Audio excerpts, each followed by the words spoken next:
৩৫ দিন পর আজ আবারও খোলা হয়েছে হযরত শাহজালাল রহমতুল্লাহ আলাইহি মাজারের দানবাক্স ও সিলগালা করা ডেক। যথারীতি এই গণনায় অংশ নেবে সিলেট হযরত শাহজালাল রহমতুল্লাহ আলাইহি দরগা মাদ্রাসার শিক্ষার্থীরা। এর আগে গত ১১ জুলাই মাজারের দানবাক্স খোলা হয়েছিল। টাকা গণনার আরও তথ্য নিয়ে আমাদের সাথে এই মুহূর্তে যোগ দিচ্ছেন সহকর্মী হোসাইন আহমেদ সুজাত। সুজাত, মাজারের টাকা গণনার পদ্ধতিতে কি কি পরিবর্তন এসেছে এবং এতে ইতিবাচক কি হয়েছে জানতে চাই।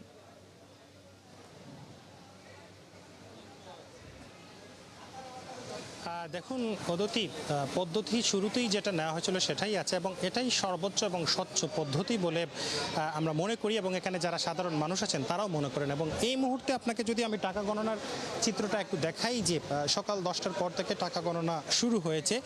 1 টাকা থেকে শুরু করে বাংলাদেশের যেটি সর্বোচ্চ মুদ্রা টাকা, সেই টাকাগুলো সেখানে এসেছে এবং অনেক বিদেশি টাকাও সেখানে এসেছে, ডলার, পাউন্ড, রিয়াল, তবে সেগুলো আলাদা রাখা হচ্ছে। এবং আমরা দেখেছি যে অনেকেই কিন্তু শাহজালাল রহমতুল্লাহ আলাইহির মাজারে স্বর্ণ দিয়েছেন, রৌপ্য দিয়েছেন, অর্থাৎ যে যেটা পেরেছেন সেটা দিয়েছেন। এবং অনেকটা চিঠিও সেখানে এসেছে। সেই চিঠিতে দুর্নীতির বিরুদ্ধে চিঠি, মায়ের সুস্থতা চেয়ে চিঠি, অর্থাৎ যে যার মনের যে ক্ষোভ রয়েছে সেই ক্ষোভটা কিন্তু চিঠির মাধ্যমে প্রকাশ করেছেন। এবং আমরা যেটা দেখছি যে সকাল থেকে প্রশাসনের যারা কর্মকর্তা আছেন, বিশেষ করে বেশ কয়েকজন এখানে এডিসি জেনারেল উপস্থিত আছেন, নির্বাহী ম্যাজিস্ট্রেটরা উপস্থিত আছেন, পুলিশ উপস্থিত আছেন, দরগার অনেক কর্তৃপক্ষ সেখানে উপস্থিত আছেন, আনসার বিডিবি নিরাপত্তার জন্য রয়েছে, পুলিশ নিরাপত্তার জন্য রয়েছে।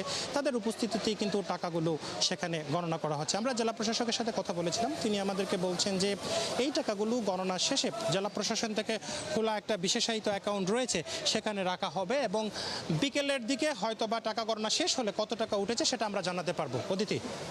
সুজাত, আপনি খবর রাখছেন, নিশ্চয়ই আমরা পরবর্তী আপডেটও জানবো। দর্শক সহকর্মী হোসাইন আহমেদ সুজাত আমাদের সাথে সিলেট থেকে যুক্ত ছিলেন এতক্ষণ।